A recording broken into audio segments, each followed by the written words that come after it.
Next piece. So ఇది వచ్చేసి top, georgette top. ఇక్కడ మిడిల్లో కట్ కూడా వచ్చిందండి, ఇది మిడిల్లో కట్ వచ్చింది. అండ్ దీనికి వచ్చేసి bottom part. Next piece. So చాలా కాస్ట్లో నడిచిన ఐటమ్ అండి, white colour with digital print. దీనికి వచ్చేసి లైనింగ్ ఉంటుంది అండ్ క్యాన్ కూడా ఉంటుంది, లైనింగ్ అండ్ క్యాన్ ఉంటుంది. So white colour heavy glossy georgette item, heavy item అది. సో నెక్స్ట్ వచ్చేసి 2 పీస్ సెట్.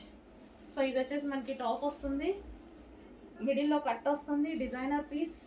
అండ్ దీనికి వచ్చేసి bottom part, 2 piece set. And next వచ్చేసి బ్లాక్ కలర్. సో ఈ విధంగా బ్లాక్ కలర్లో ఉన్నటువంటి లాంగ్ ఫ్రాక్, హెవీ ఉంటుందండి ఇది ఫ్యాబ్రిక్ చాలా. అండ్ దీనికి వచ్చేసి లైనింగ్ ఉంటుంది అండ్ క్యాన్ కూడా ఉంటుంది, lining and can. So heavy ఉంటుంది, బ్లాక్ కలర్.